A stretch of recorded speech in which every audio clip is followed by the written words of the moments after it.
सब नियति को सौंप दो। मानव जीवन में बहुधा कुछ ऐसे क्षण आते रहते हैं जब वह चारों तरफ से समस्याओं से घिर जाता है। वहां से निकलने का उसे कोई मार्ग नहीं सुझाई देता। उस समय जब उसका विवेक कोई निर्णय नहीं ले पाता, तब सब कुछ नियति के हाथों में सौंपकर उसे अपने उत्तरदायित्व व प्राथमिकताओं पर ध्यान केंद्रित करना चाहिए। इसके अतिरिक्त उसके पास और कोई उपाय भी शेष नहीं बचता। वास्तव में यश अपयश, हार जीत, दुख सुख, हानि लाभ, जीवन मृत्यु आदि का अंतिम निर्णय ईश्वर करता है।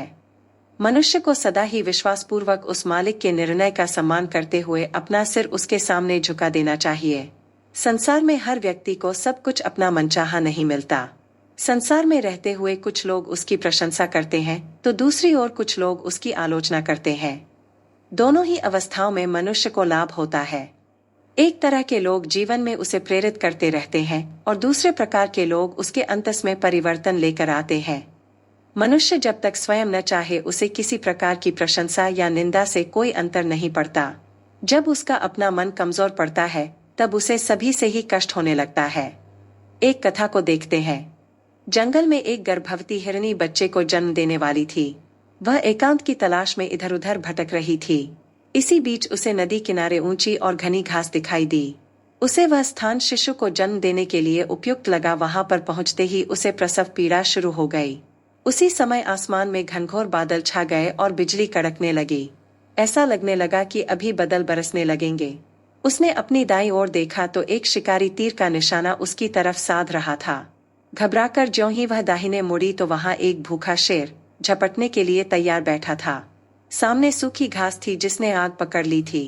नदी में जल बहुत था। अब असहाय मादा हिरनी करती भी तो क्या। वह प्रसव पीड़ा से व्याकुल थी। अब उसका और उसके शावक का क्या होगा। क्या वह जीवित बचेगी? क्या वो अपने शावक को जन्म दे पाएगी? क्या शावक जीवित रहेगा? क्या जंगल की आग सब कुछ जला देगी? क्या हिरनी शिकारी के तीर से बच पाएगी? क्या हिरनी भूखे शेर का भोजन बनेगी? एक तरफ वह आग से घिरी है और पीछे नदी है। क्या करेगी वह? ये सभी प्रश्न उसके मन में कुलबुला रहे थे। हिरनी ने अपने आप को शून्य में ईश्वर के भरोसे छोड़ दिया और अपना ध्यान बच्चे को जन्म देने में लगा दिया। ईश्वर का चमत्कार देखिए। बिजली चमकी और तीर छोड़ते हुए शिकारी की आंखें चौंधिया गई। उसका तीर हिरनी के पास से गुजरते हुए शेर की आंख में जा लगा। शेर दहाड़ता हुआ इधर उधर भागने लगा। शिकारी शेर को घायल जानकर भाग गया। मूसलाधार वर्षा आरंभ हो गई। उससे जंगल की आग बुझ गई।